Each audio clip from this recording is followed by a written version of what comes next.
पानीपत का प्रथम युद्ध 1526 की कहानी। बाबर और इब्राहिम लोदी के बीच लड़ा गया पानीपत का प्रथम युद्ध भारतीय इतिहास की सबसे महत्वपूर्ण लड़ाइयों में से एक माना जाता है।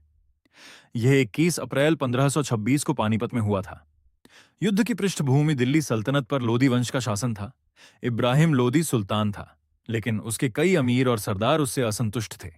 कुछ सरदारों ने काबुल के शासक बाबर को भारत पर आक्रमण करने के लिए आमंत्रित किया। बाबर पहले भी कई बार भारत में प्रवेश कर चुका था, लेकिन इस बार उसका उद्देश्य केवल लूटपाट नहीं बल्कि स्थायी राज्य स्थापित करना था। युद्ध की तैयारी बाबर के पास लगभग 12,000 से 15,000 सैनिक थे। इब्राहिम लोदी की सेना कहीं बड़ी थी, जिसमें लगभग 40,000 से 1 लाख सैनिक और सैकड़ों हाथी थे। बाबर ने मध्य एशियाई युद्ध तकनीकों और तोपखाने का उपयोग किया, जो उस समय भारत में अपेक्षाकृत नया था। युद्ध कैसे हुआ?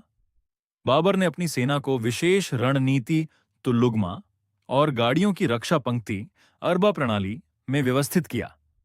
उसने तोपों को आगे रखकर दुश्मन पर गोलाबारी शुरू की। जब इब्राहिम लोदी की विशाल सेना आगे बढ़ी, तो बाबर की तोपों की आवाज और गोलाबारी से हाथियों और सैनिकों में भ्रम फैल गया। इसी अवसर का लाभ उठाकर बाबर की घुड़सवार सेना ने चारों ओर से हमला कर दिया। युद्ध के दौरान इब्राहिम लोदी वीरता से लड़ा, लेकिन अंततः मारा गया। उसकी सेना टूट गई और बाबर को निर्णायक विजय मिली। परिणाम, इब्राहिम लोदी की मृत्यु हुई। दिल्ली और आगरा पर बाबर का अधिकार स्थापित हो गया। भारत में मुगल एम्पायर की नींव पड़ी। यह युद्ध मध्यकालीन भारतीय इतिहास का एक बड़ा मोड़ साबित हुआ। संक्षिप्त कहानी, कल्पना कीजिए कि एक ओर विशाल सेना, हाथी और संख्या का बल था, जबकि दूसरी ओर कम सैनिक लेकिन बेहतर रणनीति और आधुनिक तोपें थीं। जब युद्ध शुरू हुआ तो बाबर की योजनाबद्ध रणनीति ने इब्राहिम लोदी की बड़ी सेना को उलझा दिया।